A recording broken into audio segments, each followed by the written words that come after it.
Good evening and welcome. My name is Chris Murphy. I'm the Acting Director of Planning and Development Services, and I want to welcome everyone to this webinar tonight.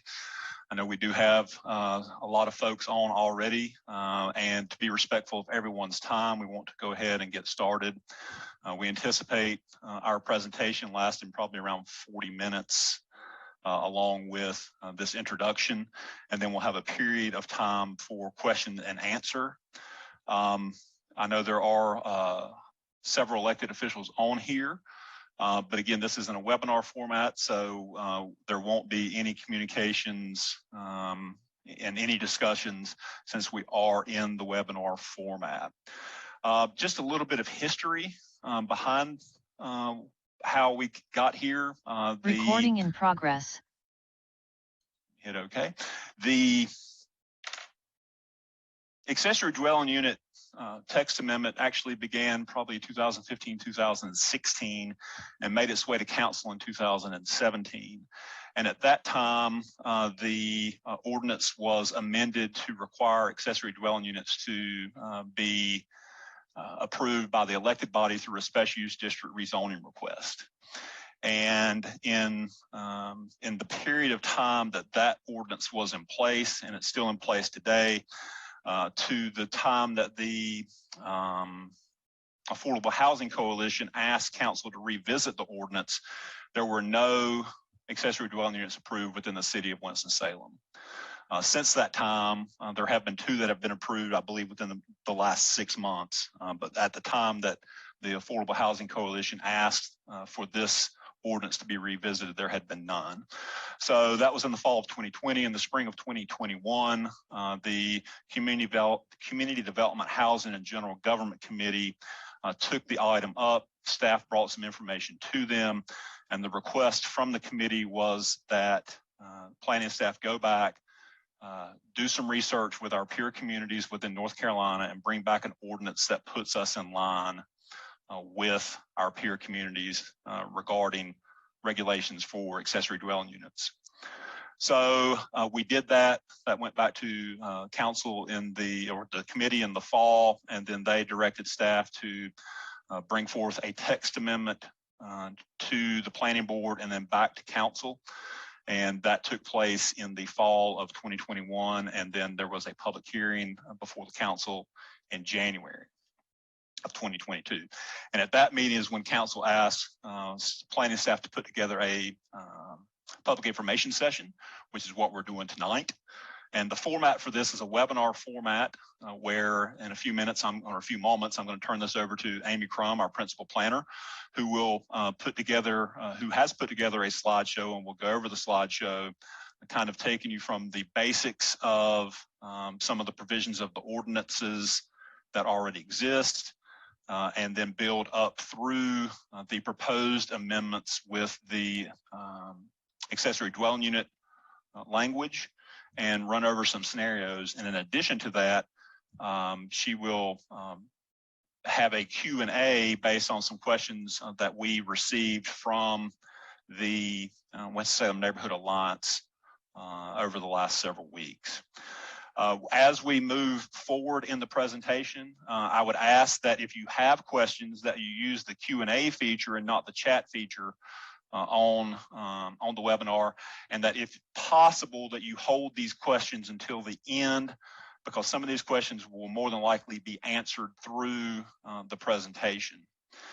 If you are not comfortable using the Q&A function, you can call in. Those numbers were included as part of the information that was distributed as part of the webinar information that went out. As far as the Q&A portion of the meeting, Kirk Erickson on our staff, who's the assistant director, will moderate the Q&A session, and Amy Crum and myself will do our best to try to answer the questions that you have. We would request that if you do have specific scenario questions related to perhaps your property or a neighbor's property, that you reach out directly to us, because as you will see as we go through these regulations, it's really lot specific, and it's specific to the situation for the square footage of the house, the square footage of the lot, any accessory dwelling units, or excuse me, any accessory structures you already have on your property. So it's hard to provide specifics through a Q&A session. As far as next steps, following the completion of the webinar tonight, we will draft a memo to City Council outlining the efforts that we made as far as public outreach in this public information session. We will include a link of the recording of this session to Council if they desire to go back and watch it. We will, as part of the information that goes to Council in the memo, we will we will provide a list of the questions that were asked and the answers that were provided. And then the item will be considered again at the City Council meeting of February 7th, 2022. And with that, I'm going to turn it over to Amy Crum, who will begin the presentation.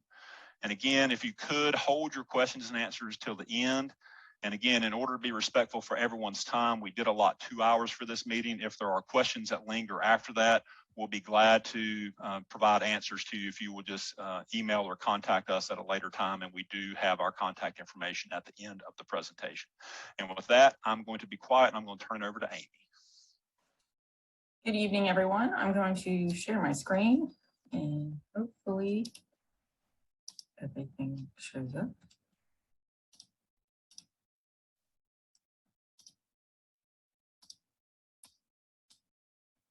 All right, hopefully everyone can see my screen there.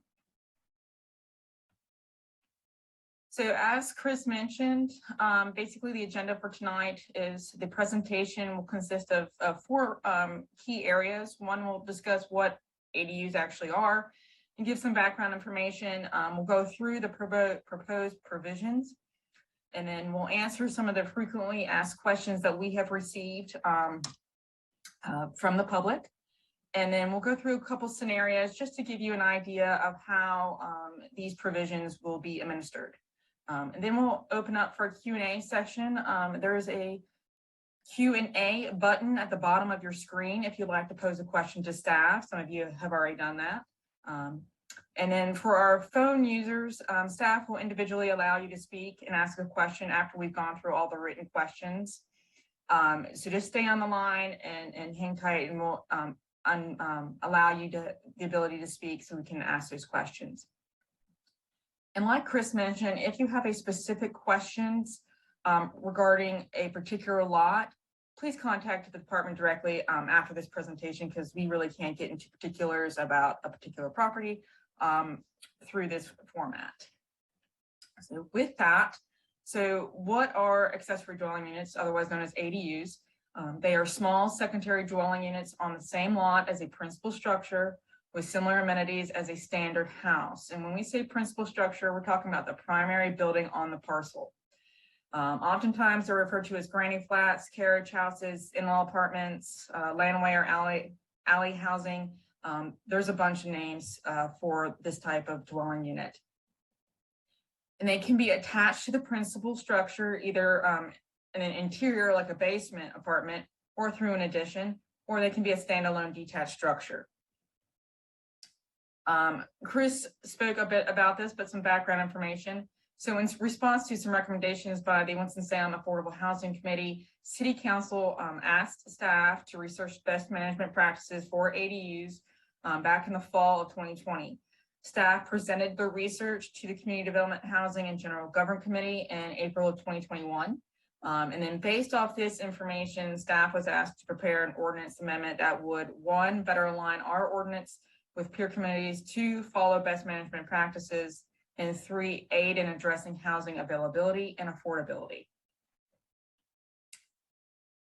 So those best management practices that were presented to the council committee included allowing all types of accessory units, simplifying the building permit process for ADUs, requiring no additional parking spaces for ADUs, especially for conversions of existing structures, minimizing permit and impact fees or waive them altogether in specific situations, and then adopting flexible and simple regulatory requirements for things like setbacks, square footage, and design.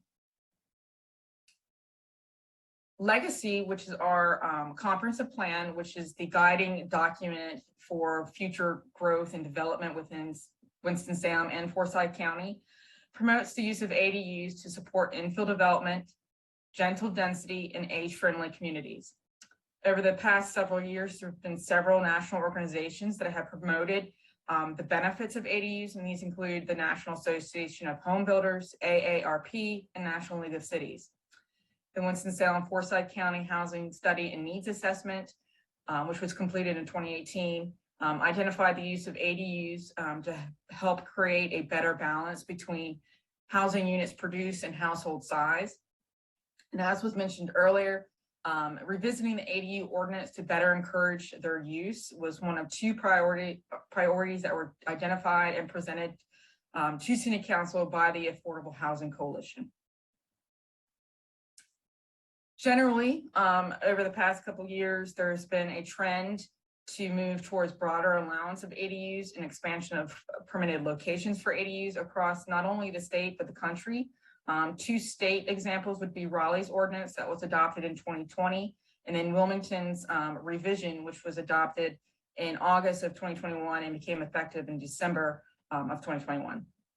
There's also been 4 states that have approved statewide ordinances allowing ADUs and across a state. These are Oregon, New Hampshire, Vermont, and California. There are several benefits to ADUs. They increase the range of housing options available to meet differing income and generational housing needs, provide options for aging in place for the elderly, sick, and those on fixed incomes, generate income for the owner of the principal structure if the ADU is rented, allow for flexibility and infill development while retaining the scale and character of a neighborhood, serve a range of different populations from students and young professionals to people with disabilities and senior citizens, and they promote economic stability for the property owner. Chris also touched on this, but the history of ADUs within Winston-Salem goes back to as early as 1930, so almost a century.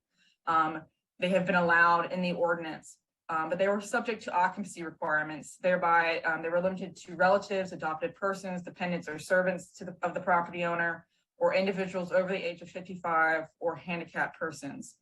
Prior to 2017, an attached ADU required staff approval, and a detached ADU required a Board of Adjustment approval. In September 2017, City Council adopted a version of ordinance that retained the existing ADU regulations, removed the occupancy requirements, and this was based off case law that came out of Wilmington in 2015, and changed the approval process to a special use district rezoning, which requires an elected body approval. And since this time, 2 ADUs have been approved, and both of those were last year. So generally, when we talk about the proposed ordinance, it maintains the attached and detached distinction for ADUs.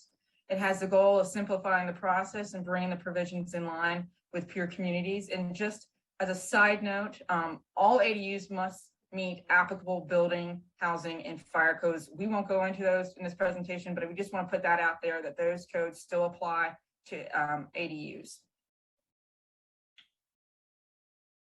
So starting with the approval process, currently, as I've mentioned, a special use district rezoning is required for attached and detached ADUs in the city. This requires City Council approval, which essentially means that the proposal would go before the Planning Board for recommendation and then go to City Council for final approval. It's about a 2-month process that has public notification and input. There is a $1,000 minimum fee, and this is based off acreage, and it requires a site plan by a licensed design professional. The ordinance amendment proposes permit a approval process being permitted with conditions for both the attached and detached. And essentially what this means is that it's a staff approval if the conditions are met. The ADU would be permitted by the zoning official on staff if the conditions of this ordinance are met, and there would be no public notification, and there would not be City Council or elected body approval. And we look at our peer communities, you can see down the bottom there of the screen, all our peer communities follow a permitted with conditions approval process. When talking about principal use, we're talking about the primary use of the parcel of land. So whether is it used for a residential building, is it used for an apartment building, is it used for a gas station, restaurant, school, church? That's the primary principal use of the building, of the lot. Currently, the principal use is not specified in the ordinance. It is permitted based on opinion of the Director of Inspections, which is the Director of Planning and Development Services now. And the definitions for ADUs basically state that it must be subordinate in nature to a residential building, but it doesn't state which kind. So we're proposing as part of the ordinance amendment, they actually specify the principal use. So for an attached ADU, it would have to be subordinate in nature to the principal use of residential building, single family, which is essentially a detached single family home. And then for detached, it has to be subordinate in nature to the principal use of residential building, single family. Again, this is detached single family home or manufactured home class A. And looking at our peer communities, they basically fall straight in the same mindset. Durham and Raleigh do go a step beyond that, allowing them with other uses. Regarding number, currently 1 ADU is permitted per lot, whether that's attached or detached. So you can have one, you can't have one of each, just one. And we are proposing no change to this. And this, again, falls in line with our peer communities. Durham does allow up to 3 with civic uses, but everyone else only allows 1. Off-street parking, currently 1 off-street parking space is required for both attached or detached ADUs. Parking must be located on the same lot and served by the same driveway as the principal use. As part of the amendment, we are removing this requirement, so no parking would be required for an attached or detached ADU. And essentially this falls in line with the majority of our peer communities. Both Asheville and Greensboro do require off-street parking.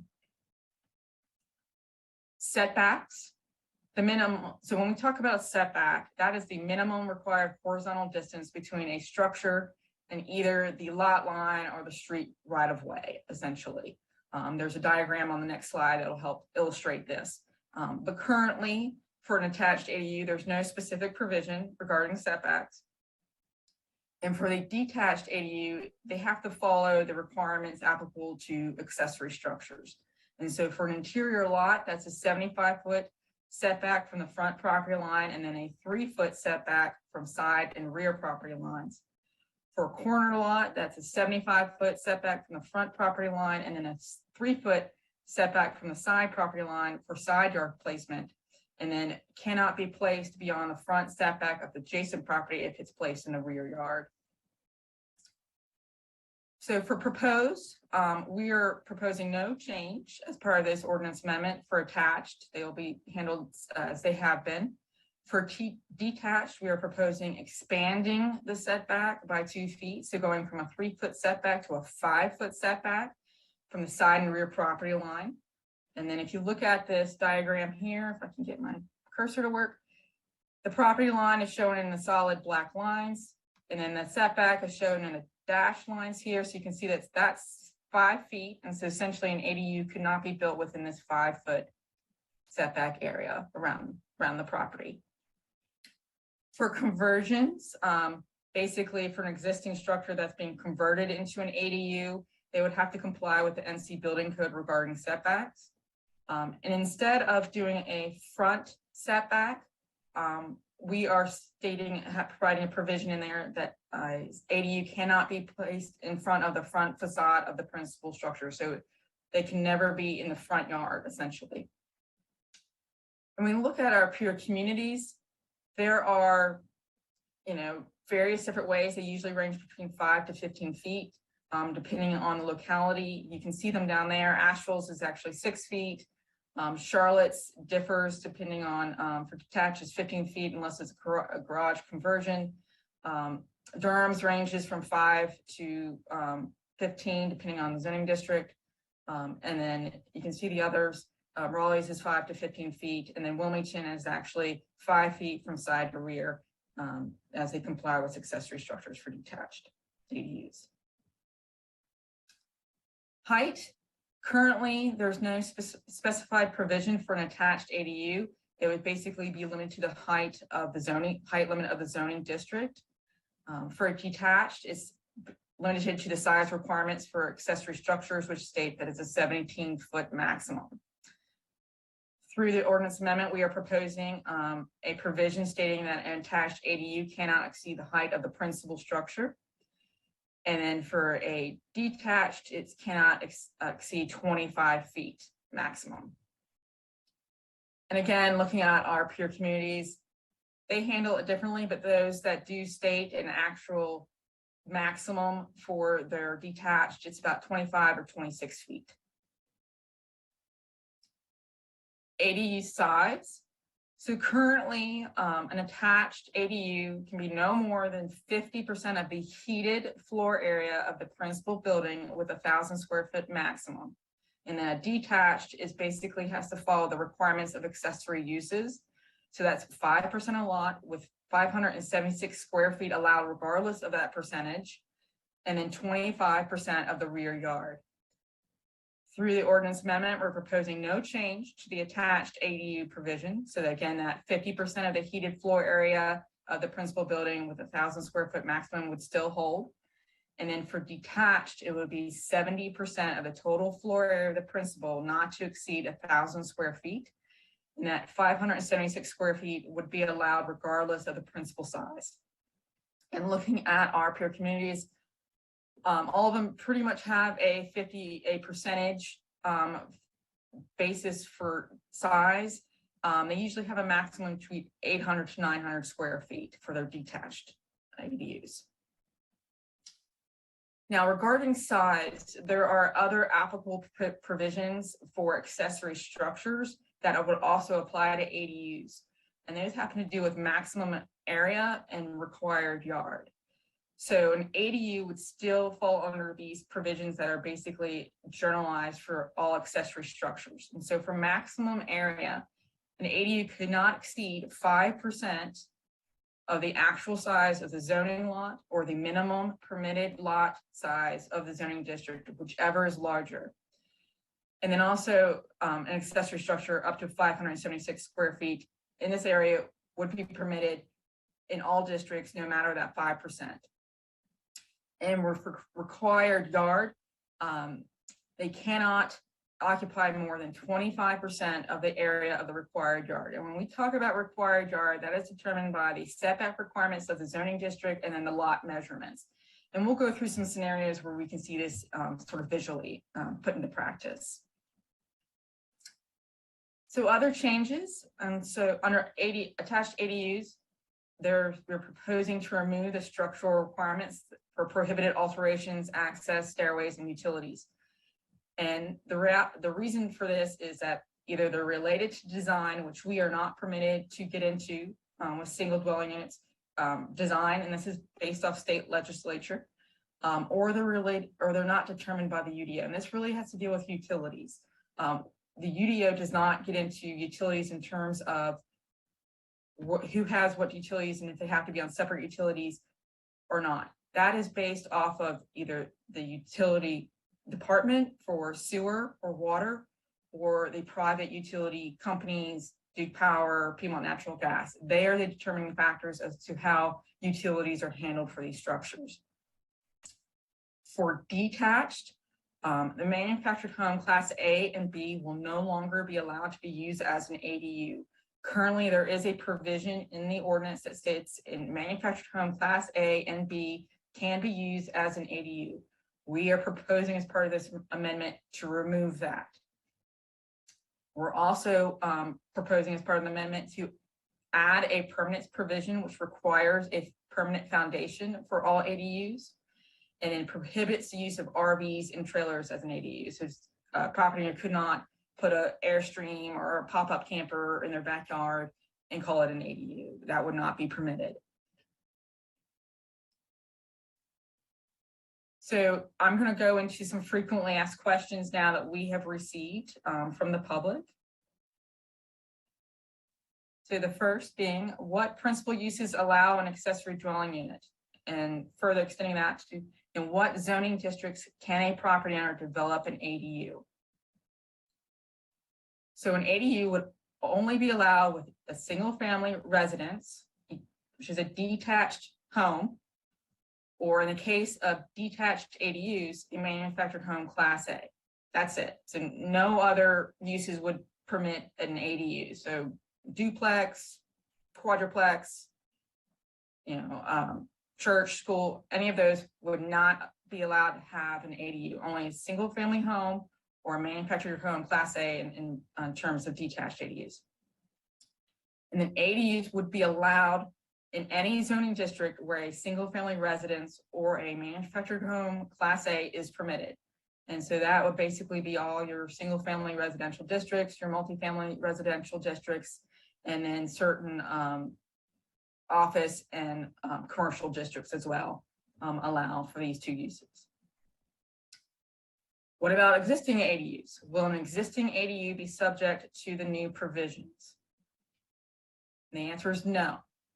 The new provisions will only apply to new ADUs created from either a new construction or a conversion of an existing structure. If an existing ADU is properly permitted and met the requirements at the time of initial approval or is considered legally non-conforming, it will be allowed to continue in its current state. Will any type of stormwater review or control measures be required with the development of an ADU? So the Stormwater Management Code is within the city code, and it's chapter 75 of the city code. And within that ordinance, they have certain thresholds that must be met before the provisions and regulations of that ordinance are triggered. So similar to other accessory structures, ADUs do not trigger either stormwater or erosion control review or measures given their modest area of disturbance. And so for stormwater regulations, developments that cumulatively create less than 20,000 square foot of built upon area are exempt from the quantity management provisions. And then for erosion control, the minimum threshold for review is 10,000 square feet of disturbance. And so when you think of the largest ADU would be 1,000 square feet, they're not going to trigger these thresholds, or they're not going to meet the threshold for having to comply with the code. What about impervious surface coverage? Will the development of an ADU be impacted by impervious surface limits? And so when we talk about impervious surface, we're talking about a surface that does not allow water to seep through it. Basically, concrete, asphalt are two prime examples of impervious surface because water does not seep through it, it runs off of it. And so single family residential zoning districts do not have an impervious surface limit. So if a property owner within one of those districts wants to build an ADU, they do not have any impervious surface limits that they will have to follow. However, if the zoning district in which the property is in has impervious surface limits, those limits would have to be followed. How does this amendment relate to restrictive covenants for homeowner associations? The amendment will have no impact on current or future restrictive covenants recorded by homeowners associations. Such covenants are agreements drafted among private property owners, which the city does not write, review, or enforce. So HOAs will still be allowed to restrict what can be built on each lot in a subdivision and how a property can be rented if they choose. As such, certain developments may choose to place limits on the use of ADUs or may place design controls or size limits or things like that through their restricted covenants. But the city has no say in that whatsoever. How does this amendment affect properties that are located in locally designated historic district or are a locally designated historic landmark? So there are two distinctions I like to make here. There are nationally registered historic districts, Ardmore being one of them. Nationally registered historic districts, the city does not get involved with those. They can function on their own and make changes as they like, essentially, unless they wanted to go for tax credits. And when, in that case, they would have to follow the Secretary of State Interior standards, and that's handled through the state, not through the planning office or local government. But there are 3 locally designated historic districts, and that's West End, Old Salem, and Bethabara, that we do look at and do have controls over. So if a property within a locally designated historic district or is a locally designated landmark, because we have those as well, would be required to obtain a certificate of appropriateness from the Historic Resources Commission for a detached ADU or an attached ADU that creates alterations to the exterior or for any change to a landmark. So essentially, landmarks can be designated in different ways. Sometimes it's merely the exterior, sometimes it's the entire property, sometimes it's also the interior. So everyone's a little bit different. But either if you're a landmark or in one of those locally designated districts, you would have to go before the HRC for approval of any exterior improvements. This is the same process for any other type of exterior improvement to properties within these districts, and all UDO provisions would still apply. Can an ADU be used as a short-term rental and listed on platforms such as Airbnb? Yes. ADUs can be used for short-term rentals. Currently, there are no restrictions on what residential properties can be used for short-term rentals or the duration of a rental contracts in the city. A special review or permit is not required to use property as a short-term rental. This may change in the future, but currently there are no provisions or policies in place regarding short-term rentals. Why is the parking requirement being removed as part of this amendment? Staff was proposing to remove parking requirement to meet best management practices for ADUs. Parking is often noted as a limiting factor to the development of an ADU. Furthermore, the majority of streets in the city can accommodate on-street parking. Why was the size limit of 1,000 square feet maximum for a detached ADU chosen when our peer cities have limits of 800 to 900 square feet? There are 2 reasons why this square footage was chosen. First, it simplifies the ordinance as it matches the existing limit for an attached ADU, which we are proposing no change to. So when we talk about simplifying the ordinance, being able to say that the maximum size of an ADU, whether attached or detached, is 1,000 square feet is a lot simpler than getting into the specifics. Distinction between the 2. Secondly, staff went back and reviewed the proposed ordinance from 2016, 2017, and the maximum limit as part of that amendment process was 1,000 square feet. So that's where that 1,000 square feet came from again. So will any single family lot with a principal structure over 1,430 square feet be able to have a 1,000 square foot ADU?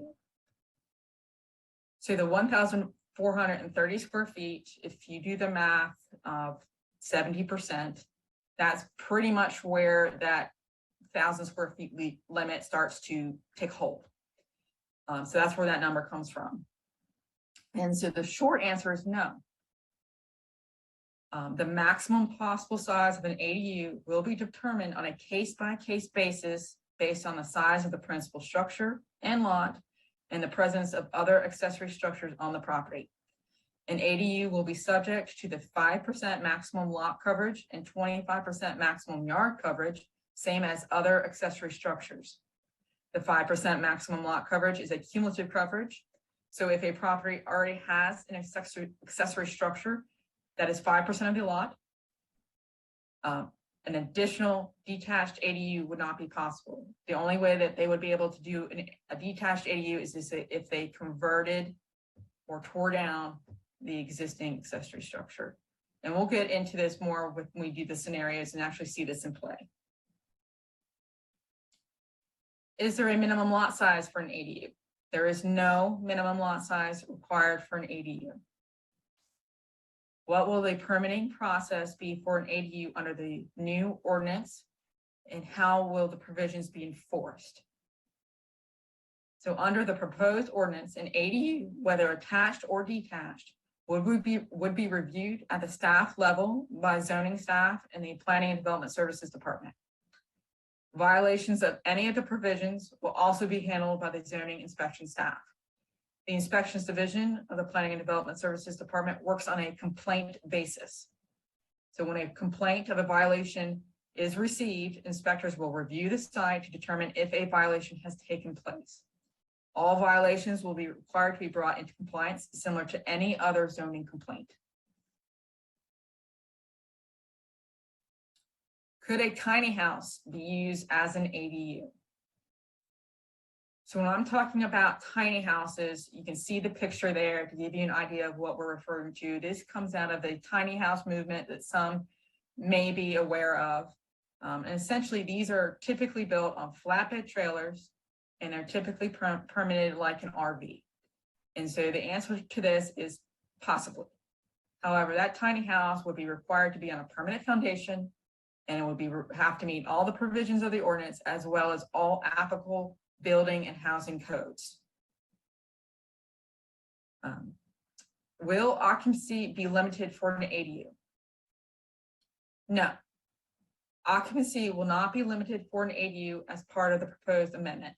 Occupancy will be based on the existing provisions, which limit occupancy of a dwelling unit to 4 unrelated individuals.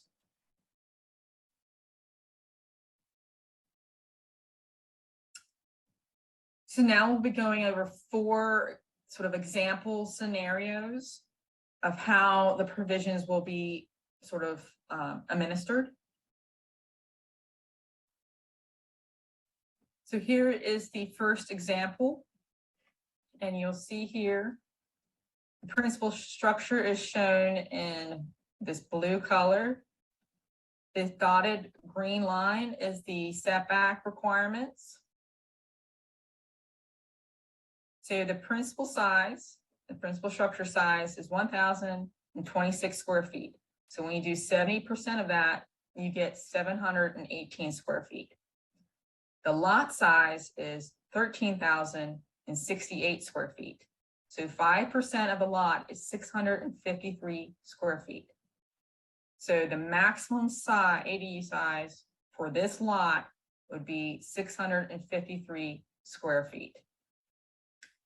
Now I know that you see 2 ADUs on here, and that's just to show that the property owner in this scenario could either place it to the side. Again, it have to be behind the front facade of the principal or in the rear of the property. Either one would be acceptable. So here's another example. This is actually directly adjacent to the first one. In this case, again, the principal structure is shown in this blue color. The green line denotes the setback. And this one, I hope folks can see this, but this little sort of pinkish magenta colored dashed line here, that is the 20-foot rear yard setback. So this is, for this district, if I can get my cursor to show up, this would be considered the rear yard, and that required yard that we mentioned before. So when we talk about the 25% rear yard, required yard limit, we're talking about this space right here. So on this lot, there is extra space in the middle of the lot, and some lots have that, some lots don't. So looking at the principal size is 1,623 square feet. You do the calculations for 70% of that, you get 1,136 square feet. That's more than the 1,000 square foot limit, so they would be limited down to the 1,000 square foot. You look at the lot size, it's 4,792 square feet. This is in the district RS7, so we'll be looking at the minimum lot size in that district, which is 7,000 square feet. So 5% of the lot is 350 square feet. So the maximum lot size is 576 square feet. And then when we look at 25% of the yard, required yard, we get the amount of 158.5 square feet. So in this scenario, only 158.5 square feet of this ADU can be placed within the rear yard. The rest of it has to be pushed closer to the principal structure. So that's where you get the placement there, right there. So now another example. Again, the principal structure is shown in this blue color. The green dashed line notes the setbacks. The purple line here notes the required rear setback for the district. And this lot is different in that it has an existing accessory structure already on the lot, and that's shown in this orange color right here. So going through the calculations, the principal size is 1,545 square feet. So 70% of that is 1,081 square feet. So again, they would be limited down to the 1,000 square foot. Looking at lot size, the lot is 6,969 square feet. Is in the zoning district RS9, has a minimum district lot size of 9,000 square feet. So we'll use that to do the 5% of the lot, which is 450 square feet. So the maximum ADU size is 576 square feet. Now, again, this lot already has an accessory structure on it. That's an 18 by 18 garage. So that equals out to be 324 square feet. So if this particular property owner wanted to do an expansion of their existing accessory structure to allow for an ADU, that expansion could only be 252 square feet. And so that the 325 and the 252 square feet equals up this 576 square feet, because that's the limit. Now we need to go into the percentage of the yard, which is this is the rear yard down here below this pink line. 25% of the yard is 343.75 square feet. So when we look at that amount, and acknowledge the existing accessory structure that's already on the lot, you find that only 19.75 square feet could be added within the rear yard here. So in order for this property owner to expand their existing accessory structure for an ADU, they would have to get creative. And so only this portion of it could be in the rear yard. The rest of it would have to be outside of that rear yard placement. And that's what we're showing here in yellow with sort of this L-shaped.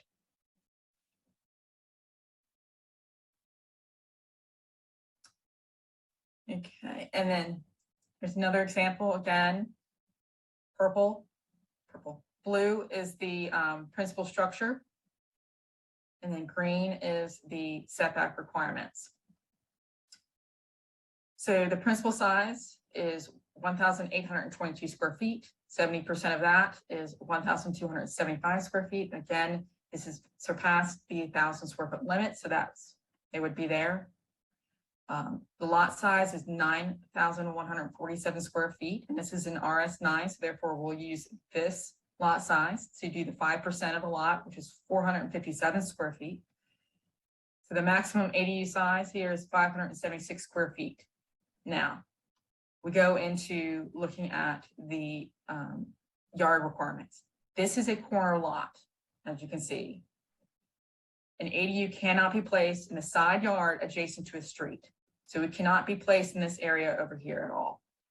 So they would be restricted to only being in this rear yard. And the way the placement of this principal structure is, it basically is right on that setback line. So 25% of the yard is 506 square feet. So they would be limited to that 506 square feet because they have no other place to place it besides the actual required rear yard. And even that 506 square feet would be very, very tight in here, but they would be allowed to do a 506 square foot ADU. This is our last example, but I wanted to stress this is the largest principal structure size that we've seen. And it's on a fairly large lot. However, this is the smallest ADU size that would be allowed. And it's based upon the fact that this is a corner lot and the fact that the principal structure was pushed so far back for being right back on that rear setback line that they're really, this property owner would be really subject to this 25% of the lot. And we really want to stress and use these scenarios to show you that each lot is different. It's going to be dependent on principal size, lot shape, whether it's an interior lot or corner lot, whether there's an existing accessory structure on the lot and what size that is, and also the placement of the principal structure can really limit, because in this example, they have ample space up here, but because we will not allow as part of the proposed amendment an ADU to be placed in front of the front facade, none of this could be used. So had this principal structure been pushed further, they would have ability to actually do the full 576 square feet. So placement of that principal structure is also key. So, with that, here is our contact information. If you have any specific questions or you think of a question once we get done with this, we can please reach out to us and we can answer those questions. So I'm going to open up for Q&A. I see that we have several questions already. And so again, use that Q&A button at the bottom of the screen to send in your questions. We'll read them aloud so everyone has a chance to hear them and also hear the answer. And if you're on the phone, staff will allow you to speak and ask your questions after all the written questions have been answered. So just hang tight for a moment and we'll definitely get to you. So I'm going to stop sharing my screen here and then we'll get to the questions. All right. Thank you, Amy, and good evening to everyone who's on the call tonight. Just as a bit of housekeeping before we go any further, we've got about an hour and 10 minutes left in this meeting, and we already have roughly 30 questions. Some of those, just looking through there, looks like there's topics that we've covered. And so what we may do, I'll still read through them all, but staff may say this has primarily been covered during the presentation. And if there's anything further to add, we'll do that. But let's go ahead and get started. The first comes from Michael Olympio, who says, where is it recorded that an ADU under CC 15 would allow a maximum number of persons? And what is that maximum number? And so that goes back to the definition for a home, basically, where it states 4 unrelated occupants, and it's already in the UDO, and that's where we'll follow that. So there's nothing separate, or an ADU would not be treated any differently than any other dwelling unit in that regard. And just to elaborate a little further on that, the definition of the ordinance deals with the definition of family. And, family is unlimited number of folks that are related, but then if it's unrelated individuals, you can have no more than a maximum of 4 unrelated individuals. In reality, it's our belief that the size limitations will obviously be a factor on the number of folks that could comfortably live in an ADU. But, from a regulatory standpoint, there's not a good mechanism to treat the definition of family different for a single family house versus an ADU versus a multifamily structure. So at this point, there is no further limitation on the number of folks that could reside within an ADU. The next question is also from Michael. How does the city define family when using the term single or multifamily? And again, I believe that was covered with the previous answer. I think that, again, the definition of family is applicable to all situations dealing with residents, whether it be a multifamily, whether it be a duplex, whether it be an ADU, whether it be single family. The definition of family is applicable across all residential uses. Michael's final question is, what would prevent someone, e.g. an investor or landlord, from creating a boarding house or college dorm unit if they so choose? Amy, do you have anything on that? If not, I can elaborate. Well, there are different definitions for those as well. And then, for boarding house, that would probably not be an accessory structure. And that's the key with an ADU, is that it is a secondary, it's subordinate to a house, to a single family house. And that's one thing that I really want to stress, is that it's subordinate to the house. And there are provisions in the ordinance for boarding house and for student housing, I believe. So if you want to expand on that, Chris. Yeah, as I say, there are, and again, keep in mind that, that this is specifically related to accessory dwelling units. So I understand the question as it relates to that, but keep in mind that, those same things that you're asking about related to, what would prevent someone from creating a boarding or rooming house, or, creating a college dormitory, are applicable today to, existing single family housing stock that we have within the city. And, basically, those things are handled via zoning enforcement, via a complaint and investigation. So again, just because the ADUs are being created doesn't necessarily mean that would all of a sudden become an issue. It may already be an issue, and those things are handled through enforcement. The next two questions are from Joe Frazier. The first is, why is this change being considered now? Is it due to corporations buying up homes at exorbitant prices and are looking to increase their rate of return on their investment? This really is becoming an issue mainly due to our housing shortage that's affecting our community as well as across the nation, and housing affordability. And so it came out of the memo to council from the Affordable Housing Coalition and the housing needs study that was done for the city. Both of those entities recommended ADUs as a method to help address housing needs within the community. Again, this is not going to solve all our problems. It's one more tool in the toolbox, amongst other things, to help try to get a handle on both housing availability and then housing affordability, which are both key issues affecting our community right now. And I'll just add that, of course, we have the most recent proposal that we've been working on for the last year and a half. But keep in mind that we actually started working on this back in 2015, and it moved through, and the council made the changes that are currently in place in 2017.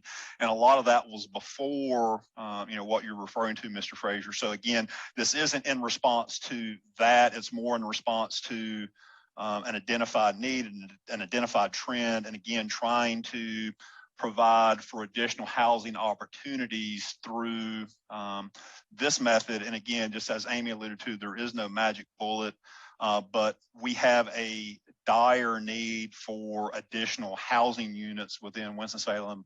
And, this would hopefully provide some additional opportunities for housing, which then could be, used, and that would perhaps free up housing somewhere else that, may be more affordable. So it's part of the supply side issue that we're having right now in Winston-Salem. The next question is, how will parking be addressed in single family areas which already have issues with extensive on-street parking that's a driving hazard? So we are, as part of the ordinance, which I mentioned in the presentation, is we are actually removing the parking requirement. So there will be no off-street parking requirement. So either parking could be handled on an existing driveway, or the property owner could choose to put in maybe a concrete path or something of that nature, or it would be handled on the street. All right, the next two questions are from Carolyn Highsmith. Please go into more detail explaining the differences in the height requirements for attached and detached ADUs. Shouldn't the detached ADU requirements also include a provision that the detached ADU should not be higher than the primary residence? Because if not, the ADU could be built taller than the primary residence. So we went over the height restrictions in the presentation.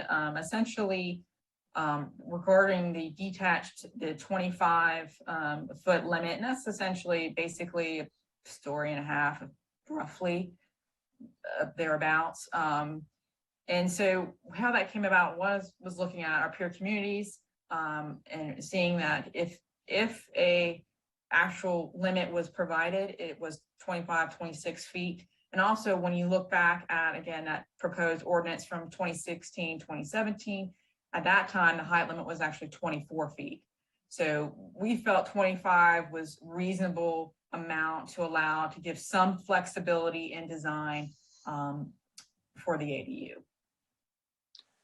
The next question, with this new UDOCC 15, can a developer buy a primary residence on the lot and then split the lots in order to build a new house, not an ADU, behind the primary residence on the first lot?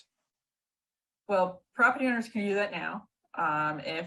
If the lot will allow for to be split, to be subdivided in the minor subdivision and meet all the zoning requirements for size and width and anything like that, they can do that now. That's a minor subdivision and it can be handled at the staff level. So this has no impact on that. I don't know how else to say that, but I mean, essentially they can do that now. If a lot is large enough and they would meet all the requirements of the zoning ordinance in regards to lot size, lot width, in that manner. Joe Fraser asks, how will construction location be handled as it pertains to staying away from property lines? Chris, you want to handle that one? I'm sorry, Kurt, could you repeat the question? Basically, Chris, the question is, how are we making sure that construction of ADUs stays away from the property lines? Well, we have the setbacks that are prescribed as far as the provisions in the ordinance. So, whenever someone would come in to apply for the permit, we would do the check to make sure that what they are proposing meets the requirements. As far as the actual construction in the field, that happens on a daily basis. We have folks that come in and get permits to build new homes, new buildings, commercial buildings, manufacturing buildings. And it's the same way that's handled today. We have our inspectors are out in the field. They check to see that the proposal is matching what the plot plan that was approved shows. And they do those measurements. If they think it's close, they'll ask for a survey. It's just like anything else. Can mistakes be made? Certainly. I think in my 15 years in the combined in inspections and in the combined department, we've probably issued and or had an issue with a setback measurement in the field and required variances probably 5 or 6 times over that 15-year period of time. Mistakes do happen, but for the most part, as through the review process and through the field inspection, all, basically mistakes are caught before the construction gets too far along. Next question is from Ashley Caros. General rental properties such as single people with roommates, those seeking housing while being educated, traveling nurses, and the variety of people that live together, how will they be affected? I don't think this will have any impact on them, except for maybe providing an additional rental property for those individuals. All right, Chris, I'm sorry, you were going to say something? I was going to say, I agree. It's not going to have any impact particular to the ADU provisions themselves. No additional impact. Next question is from Sally Hirsch. My neighborhood, Ardmore, has difficulties with parking now. We have problems with receiving vital city services such as garbage and leaf collection. Why are there no provisions for extra on-property or on-street parking in the proposed ADU? I think we've covered this. I don't know if there's anything else that needs to be added about parking. Chris, do you have anything else to add about this one, parking? No, I mean, again, I think that, we've explained that, it's kind of, we have ourselves in line with what our peer communities are doing. Some require it, some don't.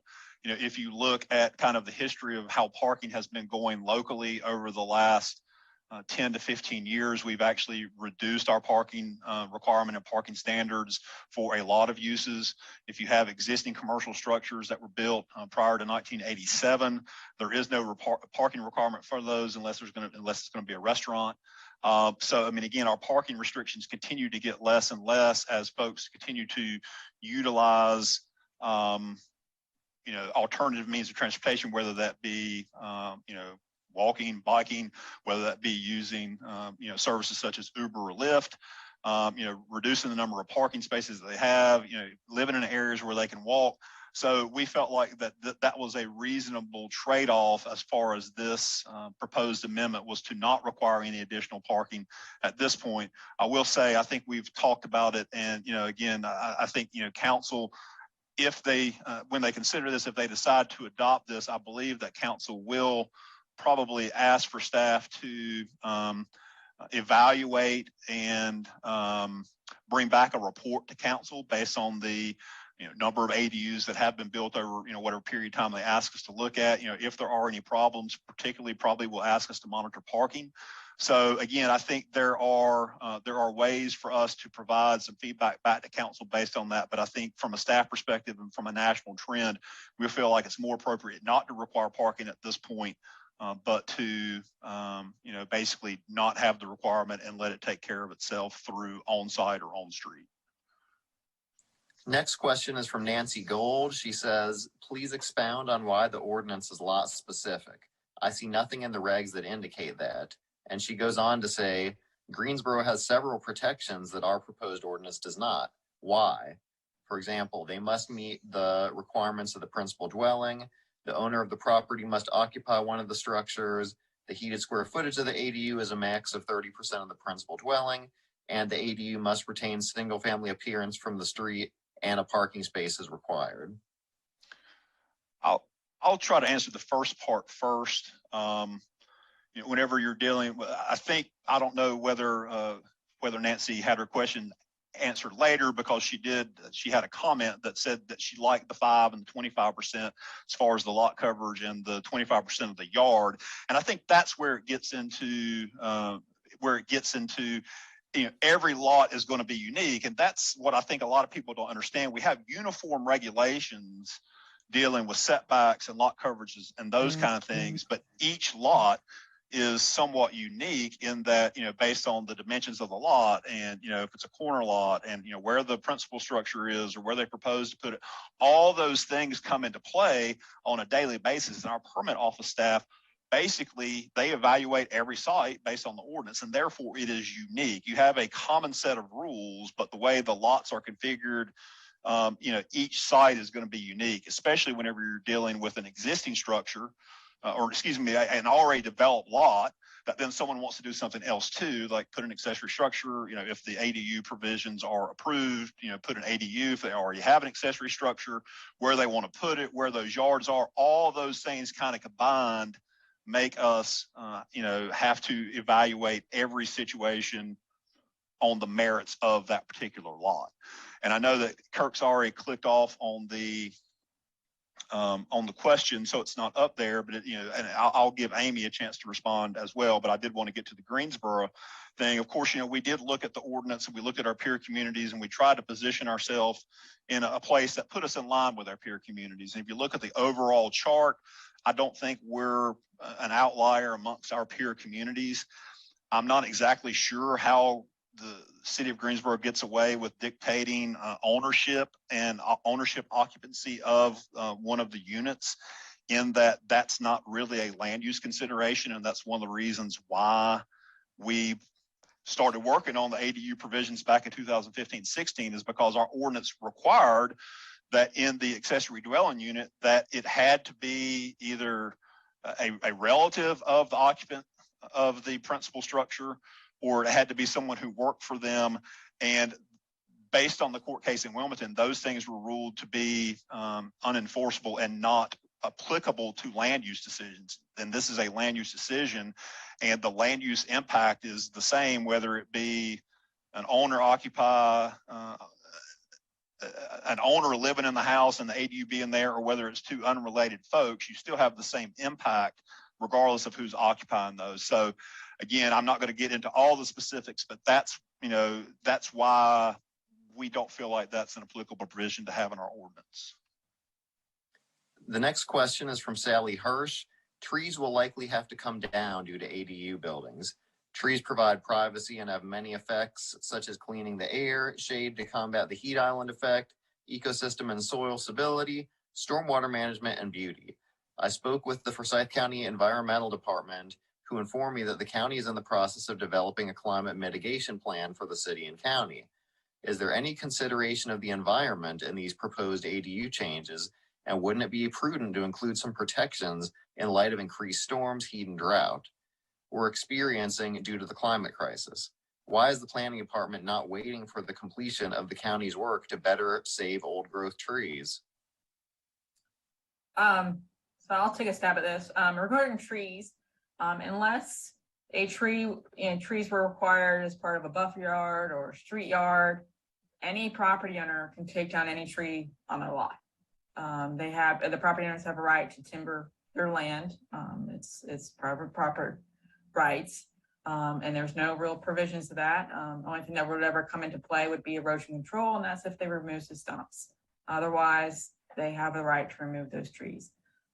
In terms of the greater environmental impact, from our perspective, when looking at the overall environmental impact, having infill development placed in areas that are already developed, that already have infrastructure in place, that already have services in place, already have, amenities and destinations like that in place where people can walk to or bike to or use transit, has a greater ecological and environmental benefit than allowing for urban sprawl to continue, allowing for folks to move out towards the county, to do greenfield development farther out, which require more roads, more services, more schools, and more land development, more people to drive down the street to get to their destination. So looking at an overall environmental impact, when we're thinking about infill development, which is what an ADU would be classified as, is infill development, that has a greater environmental benefit than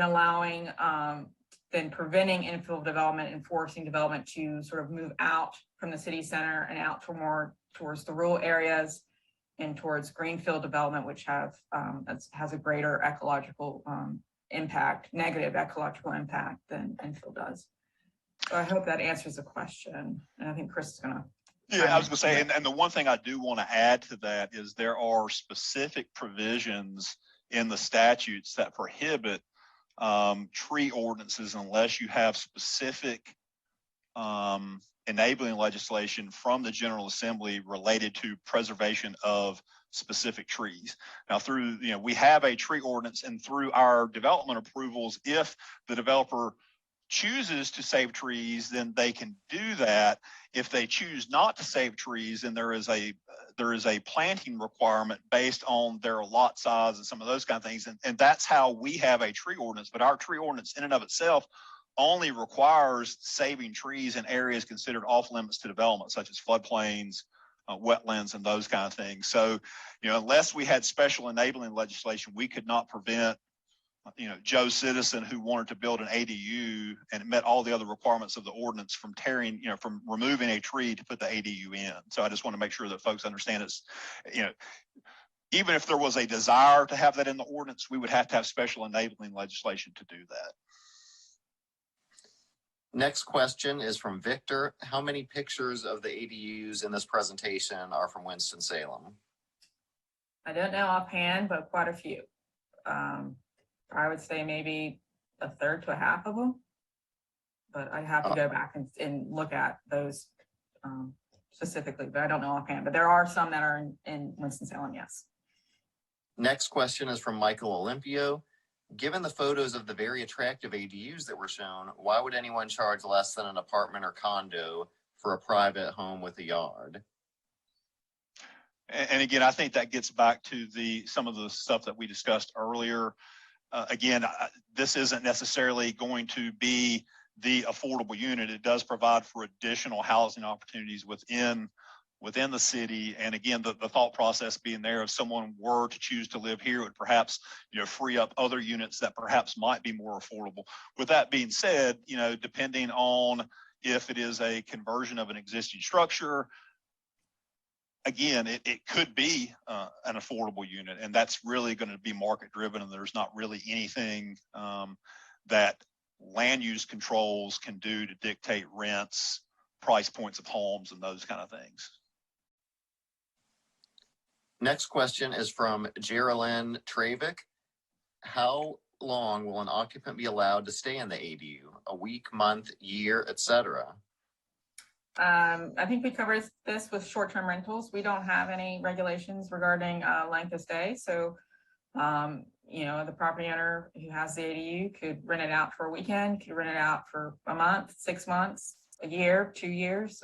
We don't really get into any of that. So it could be any of the above, basically. All right. The next question is also from the same participant. How will ADUs affect property taxes for all citizens of WS? A probable increase due to the additional services and maintenance required for the goods of the neighborhood. I don't think in terms of increased tax rate, there may be an increased value basically for the property. Essentially the value the property may be valued higher, therefore the tax rate would be actual amount of tax would thereby be higher just because it's appraised, value is higher on the appraisals, but so I hope that answers that. Nancy Gold asks, why don't we have impervious surface maximums for residential lots? Do other North Carolina communities have maximums? And if so, what are they? I have not researched impervious surface limits for other North Carolina communities in residential districts. I don't know, that's been in the ordinance for a while. I don't think, so. Yeah, I would say I don't have an easy answer to the specific question. I mean, I know it's a mixed bag around the state. I've worked in 5 different jurisdictions. Some have them, some don't. As far as the impervious surface and our ordinance not having a limitation in RS zoning, that has been in the ordinance at least since the adoption of the UDO on with an effective date of December 31st, 1994, January 1, 1995. And I believe that the zoning ordinance prior to that also did not have an impervious surface limitation on residential zoning, but I can't confirm that. But I know definitively that there has not been impervious surface limitations within residential zoning districts since the adoption of the UDO with an effective date of 1995. The next question is from an anonymous attendee. If affordable housing is a concern, why were the Ardmore Terrace apartments demolished to be replaced with higher cost condos? I'll tackle this. I mean, it really this is sort of off topic, but in the state of North Carolina, we have no ability to stop someone from demoing their property. So there really isn't anything in the state legislature that would allow someone to prevent a demolition. I think historic resource folks can ask for 365 days hold, but that's about it. So there's no way for us to prevent that property owner of those apartments from not demoing and rebuilding. They basically demoed and are rebuilding back to ordinance requirements, essentially their ordinance standards. Yeah, I would just say, I mean, it's basically market-driven forces. And as Amy alluded to, we don't have any controls over it unless it is considered a historic structure or local landmark. And or in an H district or HO district. And at that point, again, we can only control the demolition for a period of time. And the Ardmore Terrace apartments didn't meet any of that. So therefore, we're not allowed to prohibit the demolition.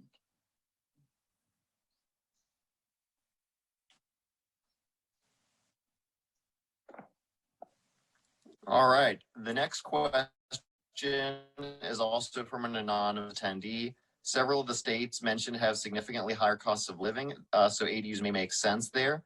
it does not make sense in an area where there are already parking constraints and where the cost of housing is nowhere near California, Oregon, etc. Well, I mean, I'll tackle this one. I don't know if it's really a comment or a question, but ADUs are allowed throughout the country in various communities, not just those states, Oregon, Vermont, New Hampshire, and California. They have done statewide ordinances, but ADUs are allowed throughout the country in multiple municipalities. We looked at our 6 core peer communities that are listed, but there are a multitude of other ones within the state that allow ADUs and allow them permitted by with conditions. So, I mean, it's one of those things where, yes, we're not California in terms of housing cost, but our housing costs are rising sort of exponentially, given the shortage of supply.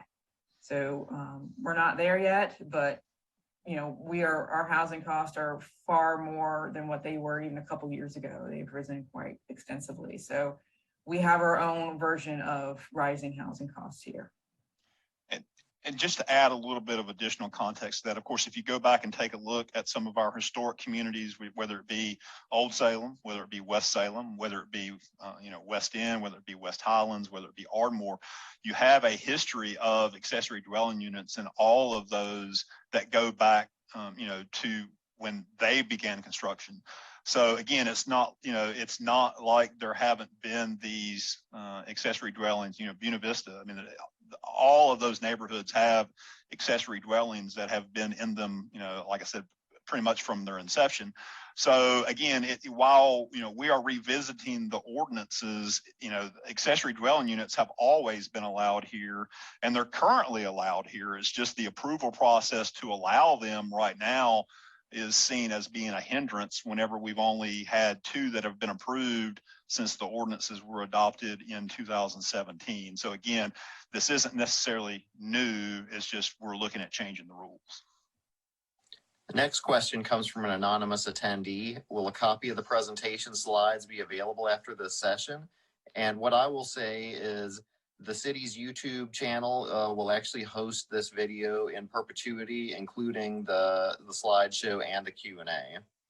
And I'll go a little further than that. I mean, we have a PDF version of this. We can work with our internal web folks, and we can get a copy of that posted on our website. That's not an issue. Or if you want to contact one of us, we can email it out. But like I said, we can make it available on our website, and that's not an issue. Next question is from D. Washington. Could you restate the policy regarding the federal historic designation? Reynoldstown was not mentioned as part of the city's historic areas. So there's 2 different designations. There's for historic districts. So there's National Register Historic Districts, and we have a bunch of them. I honestly can't state them all off the top of my head. Reynoldstown may be one of them. Ardmore's one, Washington Park, West Salem, Sunnyside, Central Terrace. We have quite a few. And so those are National Register districts. And so essentially there's no design review for National Register districts unless you go through the federal tax credit program. And that's, I believe, is for income producing properties. And if you want to go through that tax credit program, you have to follow the Secretary of Interior standards for historic structures. And that's administered straight through the state. We don't, at a local level, get into that at all. Now, there are 3 locally designated historic districts, and that's West End, Old Salem, and Bethabara. And for those districts, we do have a Historic Resource Commission that does look at changes to the exteriors of those districts, properties within those districts, whether it be you're changing the roof, changing the windows, adding a deck, adding a fence, or putting in an addition or an ADU. Anything like that will have to go through the Historic Resource Commission, and there are a set of guidelines they have to follow to either approve or deny the change. In terms of ADUs, the UDO provisions would apply. And so they would be looking at things like design and building materials and things of that nature when you go through the HRC process. They meet on a monthly process. If you don't know if you're in a historic district, if you're locally designated or nationally registered or anything like that, please call our department. You can talk to either Michelle McCullough or Heather Bratlin, and they can tell you specifically if you're in one of our locally designated districts, and what the process would be for getting things approved. Some things can be done at the staff level, some things have to go through the full HRC, but they can handle that. They handle it on a monthly basis. If you know your zoning district and you know what you're zoned, if it has an H or an HO after it, if it's, RS9 HO, then you're in a historic overlay district. If it, or RS7H or something like that. That's another way of knowing, but most people probably don't know their historic district. So if you're at all wondering, you're thinking my house was built in 1920, is it historic? Am I in a historic district? Please call our staff. It's a simple question, and they can answer that pretty quickly. Next question comes from Kathleen Keel. What about a tiny home as an ADU, one that's pre-built and brought in and placed on a foundation, one that's under 400 square feet? Can these be hooked up to the facilities and considered an ADU? And again, some of these questions have already been answered, but I'm not sure when the participants came in to see if that was handled during the presentation. So if we could just provide a very brief answer on this one. So when we think about tiny houses and the tiny house movement that's been in the news over the past several years, typically you're seeing a home or house built on a flatbed trailer, and they're typically 400 square feet or less, and they're usually permitted similar to an RV. And so if you wanted to use, there's a number of companies across the country that basically do sort of modular type designs for a tiny house. If you wanted to use one of those designs, you would have to be placed on a permanent foundation.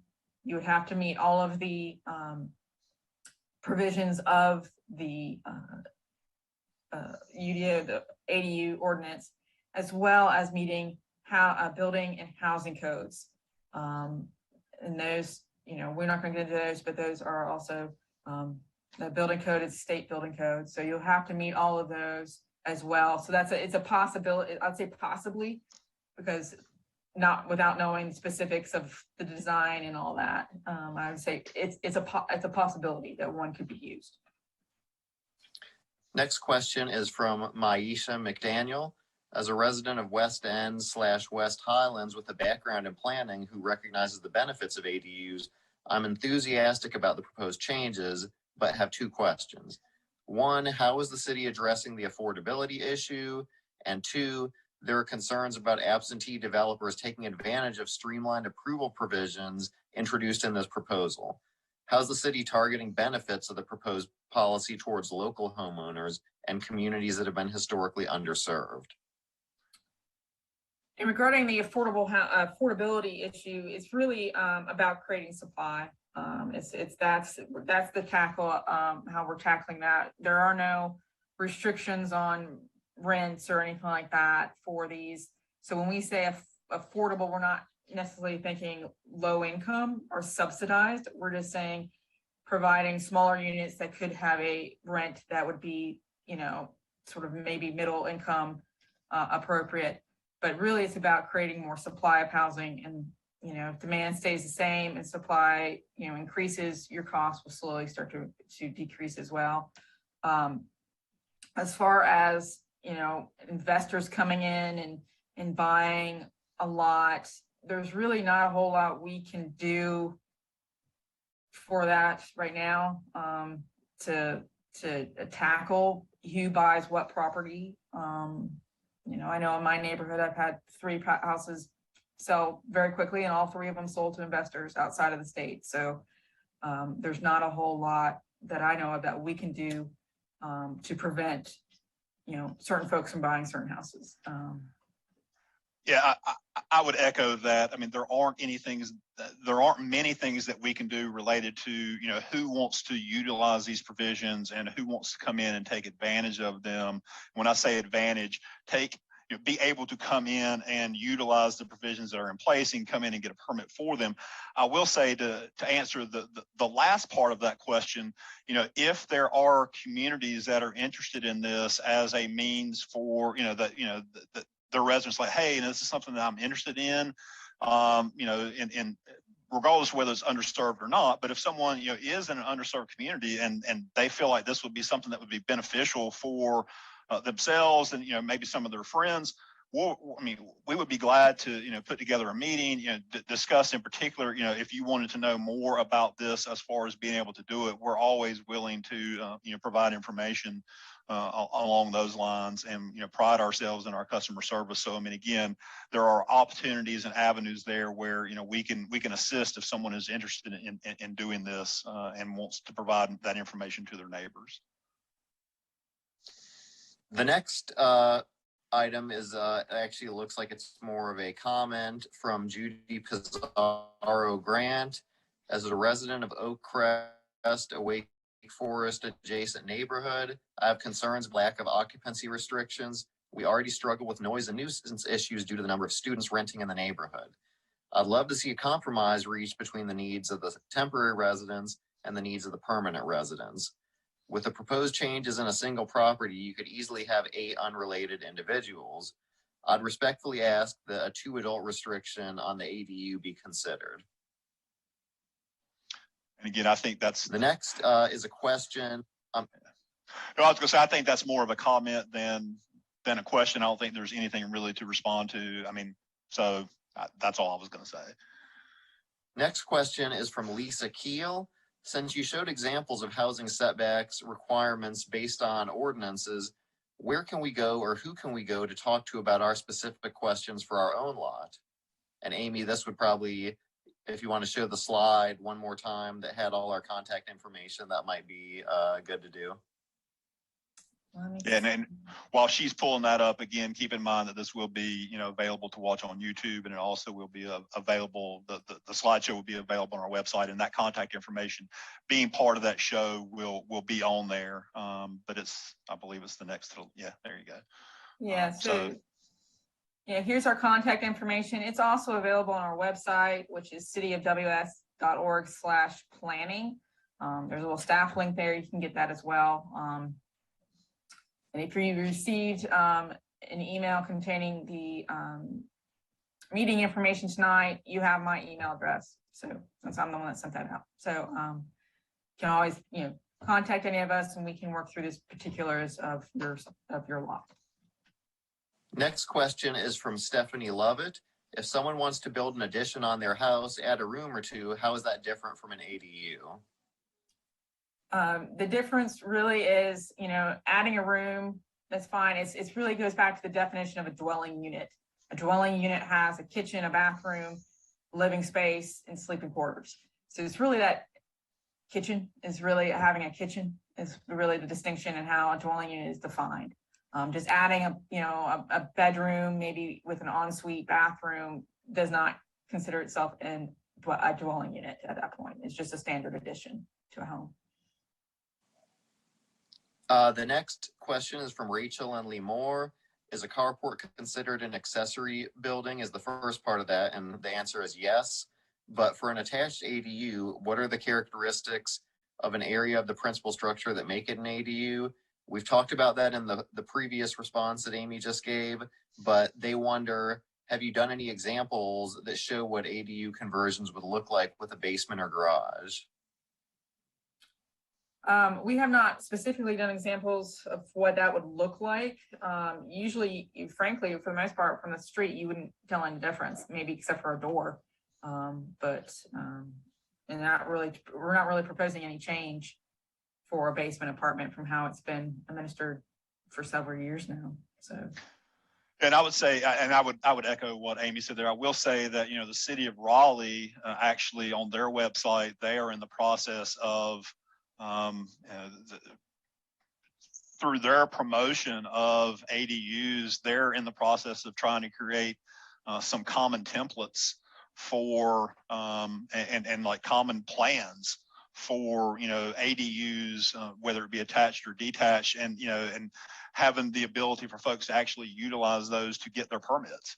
So, again, we're not there yet. The ordinance isn't adopted, but again, I could see, if the ordinance were to be adopted by council and, as we move down the line, I would see us having some resources on our website that, that we could either provide or direct folks to that would provide them additional information on, design, key considerations, those kind of things that might aid folks through the process, but that hasn't been, that would be premature at this point. The next question is from Nancy Gold, and it looks like it relates to calculating the 5% of lot area for accessory structures, and the 25% yard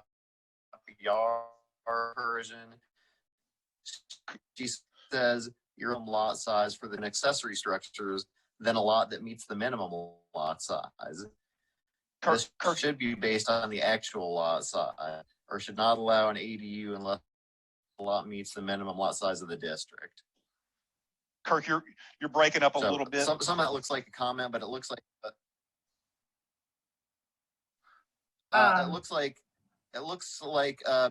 basically Nancy's question is dealing with how lots that are the minimum lot sizes of the district deal with the 5% and 25% provision versus lots that are larger. Amy, I'll jump in on this one. And Kirk, you're breaking up a little bit. So yeah, basically you went back and kind of recapped the question, and that's a construct of the ordinance that has been in the ordinance again since at least 1995 with the adoption of the UDO. There is a provision that allows a minimum floor of accessory structures at 576 square feet, regardless of your lot size. So, I mean, again, if you have a lot size, if you have a non-conforming lot, or you have something, and if you do the calculation, it only provides you with 250 square feet. You get that minimum floor of 576, and again, that goes back to at least the creation of the UDO. And I haven't researched it further back than that, but I know it's been in place for at least the last 36, 37 years, if my math is right. Next question. 26 next years. question. The next question is from Eric Pizarro Grant. As Winston-Salem is comparing itself to peer cities, have comparisons been made to judge the traffic impacts to feeder roads related to ADUs? We haven't specifically looked at traffic impacts. I know I've done a bunch of research on these, and looking even at larger cities that have far more ADU development. It's just the traffic really just isn't there. The impact on traffic really isn't there to warrant anything more from what I've found in my research, but we haven't done anything really specific looking at feeder roads and that. Next question is from Councilmember Annette Scipio. Can landlords add ADUs, or are ADUs restricted to owner occupied dwellings? Any property owner, whether it's owner occupied or not, can basically submit plans for an ADU. And that's there's no provision now for owner occupied. So no, it doesn't have to be owner occupied for an ADU. Councilmember Scipio follows up. Will site plans need to be by licensed design professionals? No. And that's no different than today. Basically it has to be a scaled site plan. And, whenever our permit techs and the folks in our permit office are reviewing those applications, they're, ensuring that the site plan, is dimensionally correct and that it scales appropriately. And again, if there are concerns at the time, whenever the inspectors are in the field doing the footings and foundation inspection, they can always require a survey from the builder to ensure that it's meeting that setback if it's close. But there is no requirement today for a sealed site plan for additions or new construction. Councilmember John Larson comments, good examples of detached ADUs. What about examples of attached ADU placement? When we did the scenarios, we specifically looked at detached ADUs simply because that's where we got most of our questions related to, and that's usually the most complicated ones to look at, since most of your attached ADUs would be in the form of either basement apartment essentially. But we could look at doing examples for a attached, an addition essentially for an ADU. The next question comes from an anonymous attendee. Is there a way to make public that an ADU application is undergoing consideration by the zoning officer? Not under the current ordinance as constructed and considered. That would be similar to if someone were coming in to apply for a building permit for a vacant lot in addition to their structure. There is no native notification requirement for just general applicability. Again, if you're in an H or an HO district, there are some notification requirements related to the COA that you have to get, but then once the COA is issued, there is no requirement for the actual issuance of the permit. And since these would be allowed by right, that would follow that same thing. So, if you yourself in your house, you're wanting to do an addition, you don't have to let your neighbors know that you're doing an addition. It would be the same thing for the ADU. The next question is from Ashley Caros, and this relates to flag lots. We talked a little bit about how you could take a lot and make a flag lot out of it, but what Ashley's question is, are flag lots treated the same if you do an ADU on the flag lot? Will the easement of a driveway or other parking structure be affected, or will all the guidelines follow the same based on RS9 that's of the location of the flag lot behind the structure? I'll jump in and answer this one. Again, the flag itself, if you have existing flag lots, the pole that gets you to where the house is built, there are provisions in the ordinance that deal with how that pole is treated. It doesn't count towards your setback. In some instances, I don't believe it counts towards your lot area requirement. And again, there are specifics in the ordinance that deal with that. But then once you get to the lot proper, where you're wanting to do the ADU, that's where these provisions would come into play. So the flag in and of the pole of the flag in and of itself, wouldn't really come into play as far as how these calculations are done. The next question is from Amber Shu. I believe we've already answered this. Will the owner of a property be required to occupy one of the structures? And the answer is no. There's no occupancy restrictions. The next question is from Councilmember John Larson. Why a different height limitation for attached and detached ADUs? With these, essentially our thought process was that just given their nature, essentially, for an attached ADU, we thought having it be limited to the height of the principal structure was reasonable. And so you don't have this addition that's considerably higher than the actual principal itself. As far as detached, again, I think we touched on the detached and where we got the 25-foot from. But we thought that was at a reasonable accommodation for each of those, given their slightly different nature. I hope that answers that question. Next question is from Councilmember Annette Scipio. How do we respect stormwater triggers?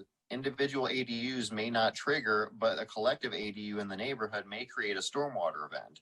Do we need to review our stormwater policies? And that would be, Councilmember Scipio, I'll just say that would be a question of council, and that's certainly something that you may wish to discuss with your colleagues at the February 7th council meeting. Next question is from Doug Cunningham. Are we attempting to create demand where demand doesn't exist regarding ADUs? I'll answer this. Well, there is demand for ADUs. I mean, they're not pouring in, but there are demand to build ADUs in the market now. I've heard from several folks. I know Salvador Pacino, a local architect, actually spoke at the January city council meeting, noting that he's had several folks come to him looking to do an ADU. So there is demand, maybe not a huge demand, but there is demand for ADUs currently now, and the current approval process is a limiting factor where folks, may decide, choose not to go with an ADU simply because they do not wish to go through that approval process.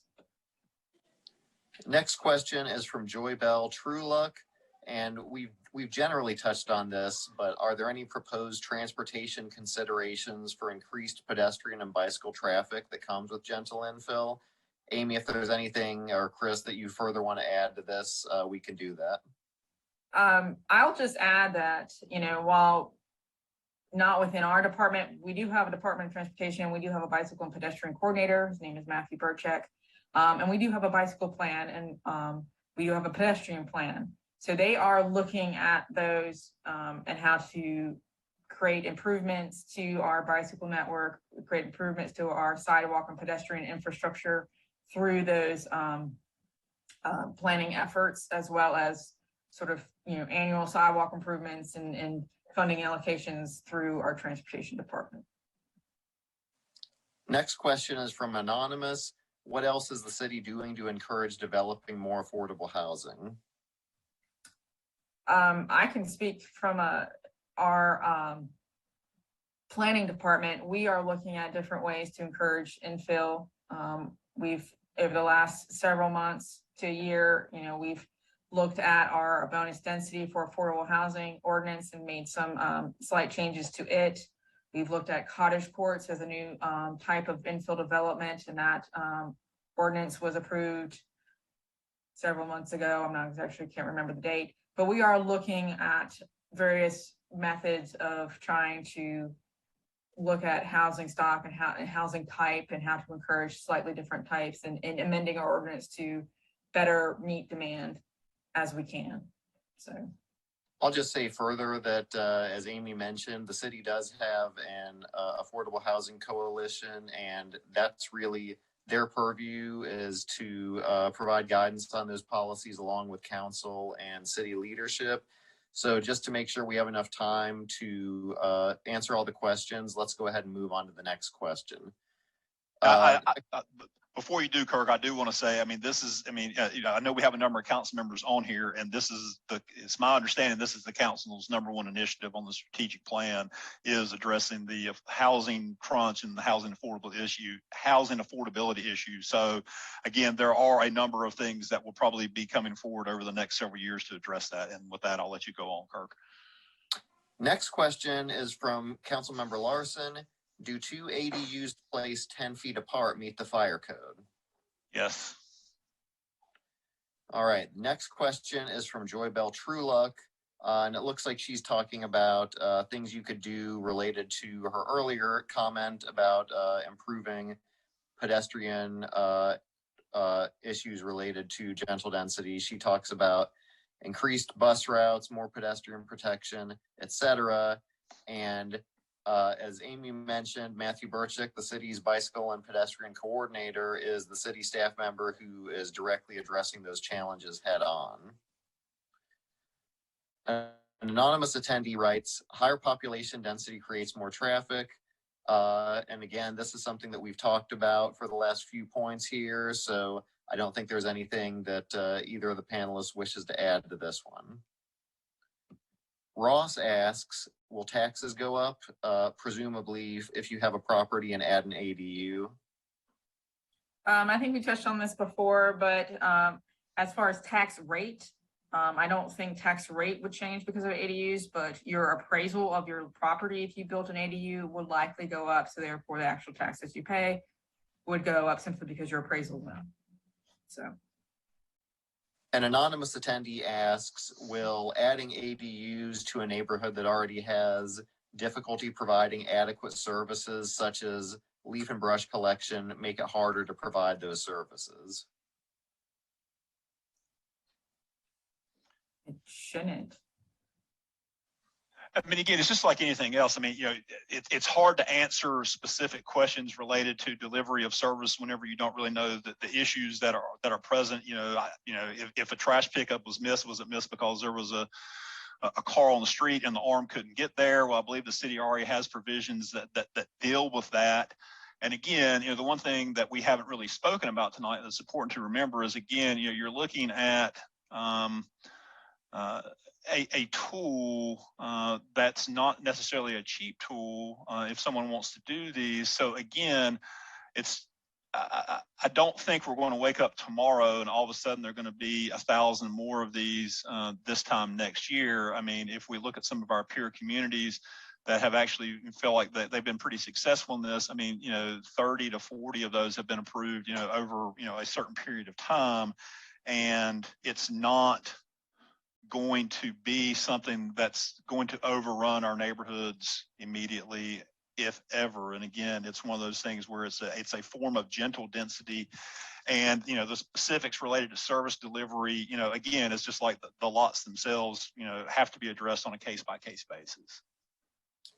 Next question comes from Maisha McDaniel, who basically explains that there's barriers associated with the pre-development phase of ADUs that prevent homeowners who would be interested in them from pursuing the opportunity. Is the city considering releasing pre-approved or recommended ADU designs to help assist residents? And again, I think that gets back to what we alluded to earlier with the City of Raleigh's online presence and part of their portal. And they're actually, like I said, I believe they have a call for proposals out to, have some of these common template type designs done and be available for residents. Again, moving forward, if this is to get adopted, that's something that, we certainly can look at.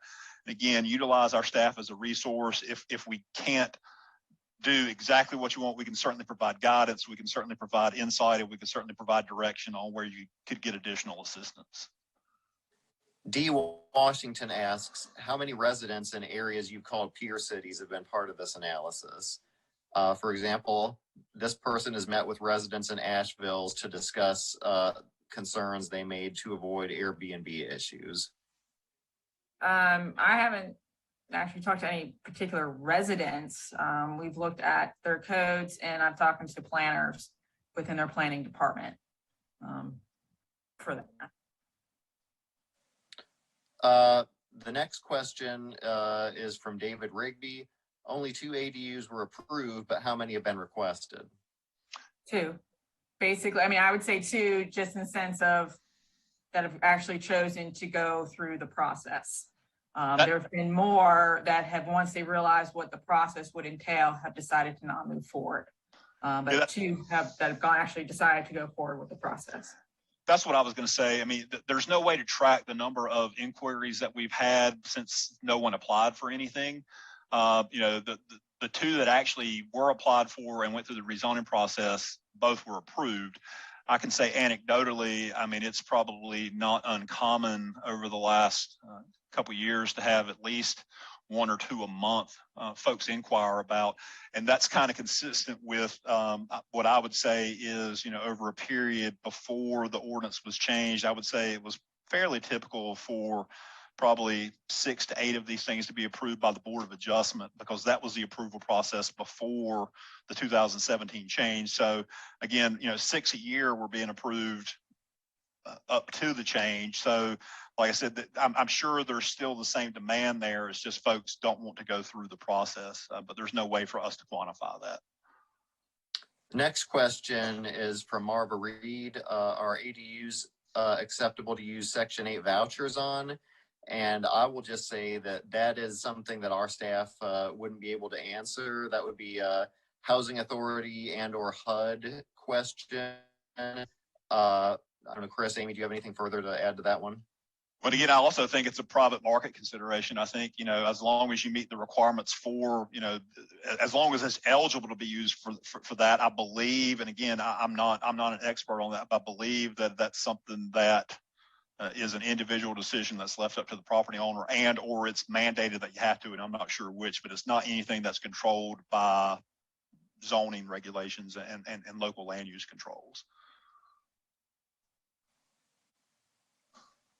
The next comment / question is from Kathy Pounds, who talks about seeing several cars parked alongside Hawthorne Road, and they were straddling the sidewalk and bike lanes, so they weren't parked on the street. This situation is not uncommon. How do you justify removing a parking requirement when public safety may be compromised?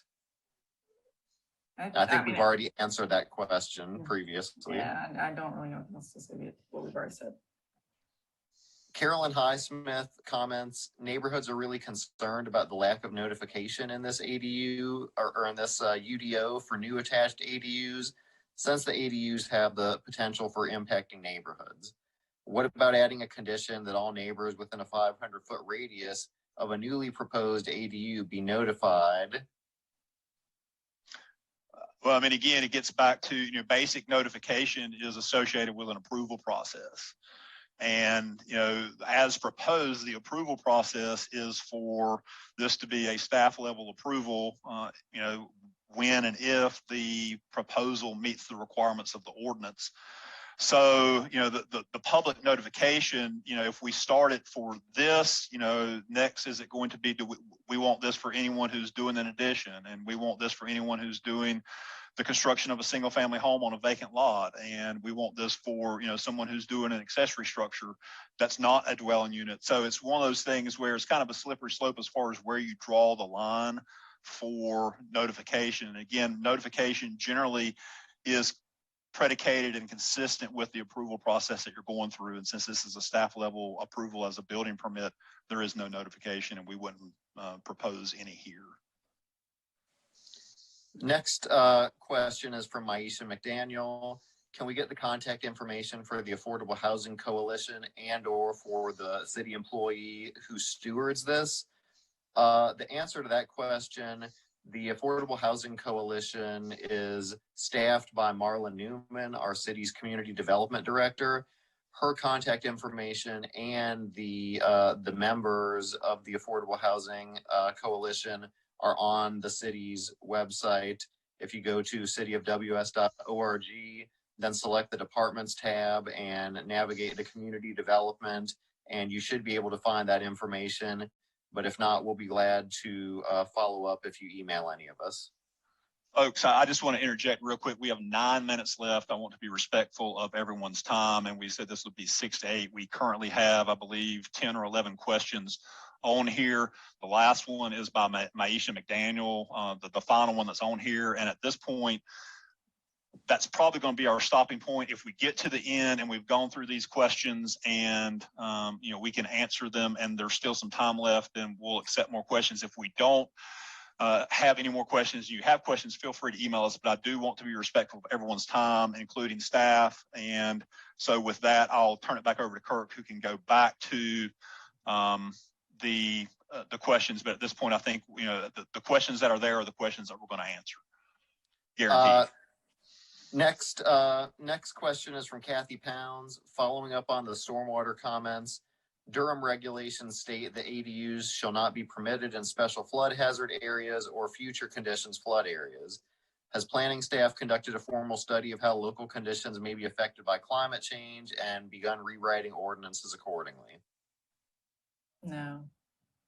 No, I'll just leave it at that.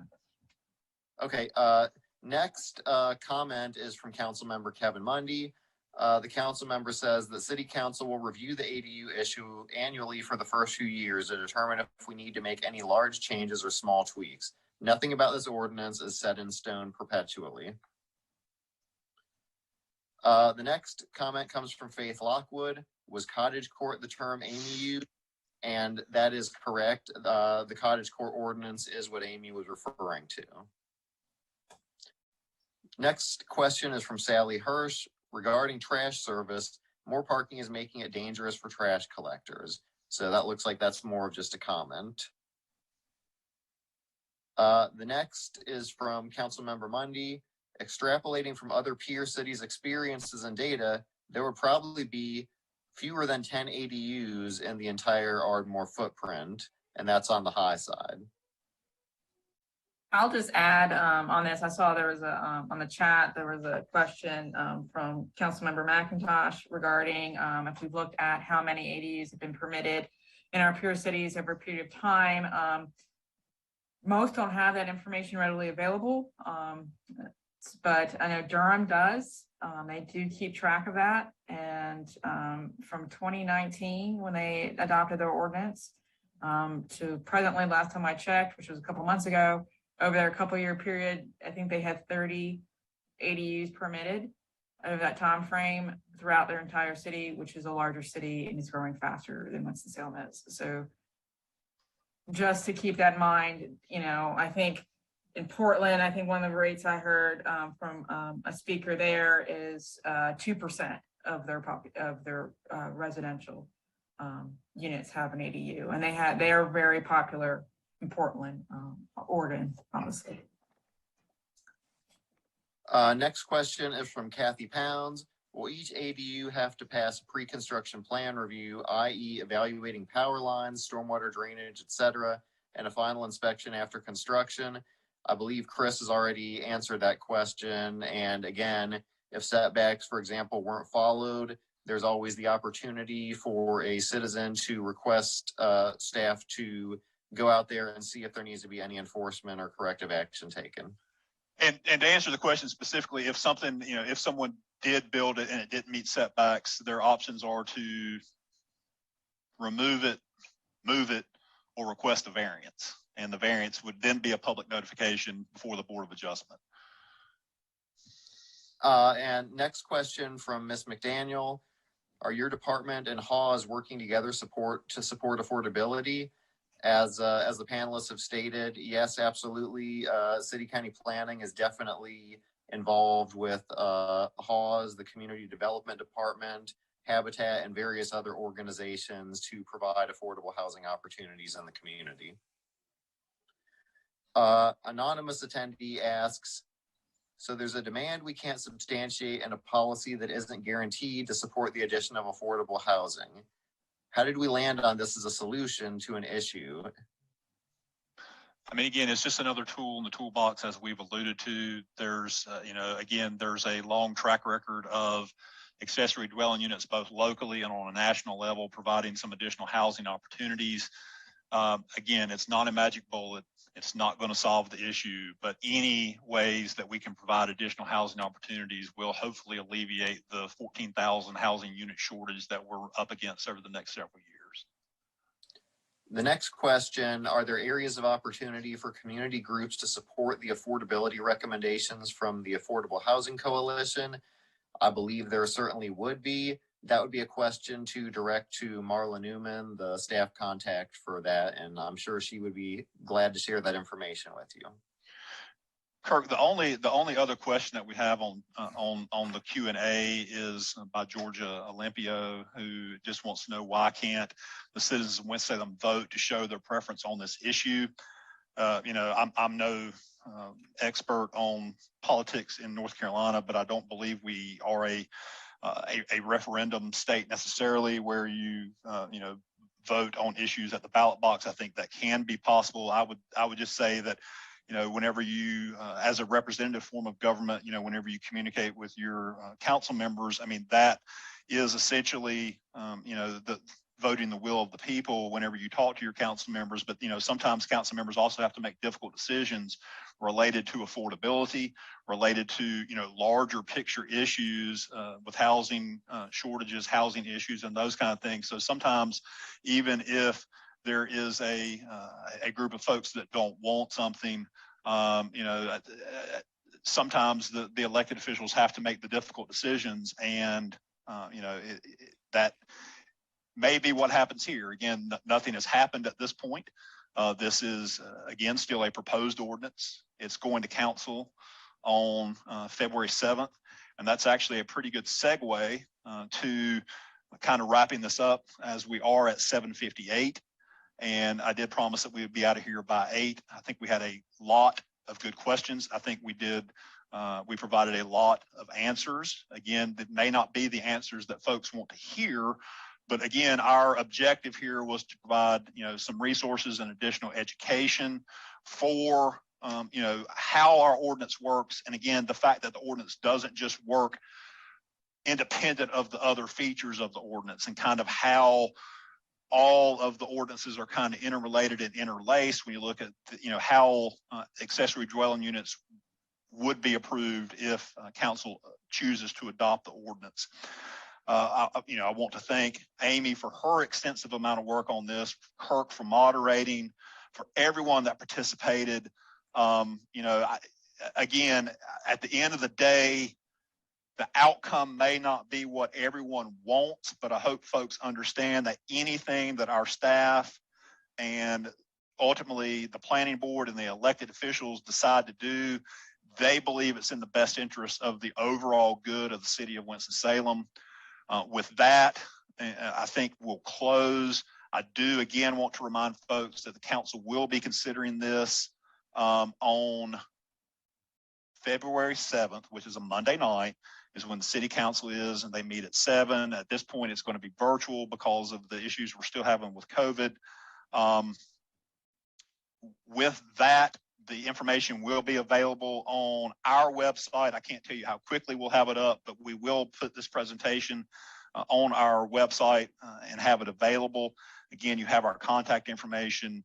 The webinar will be available on the city's YouTube channel if you want to go back and rewatch part of it, get our contact information, study up on this some more.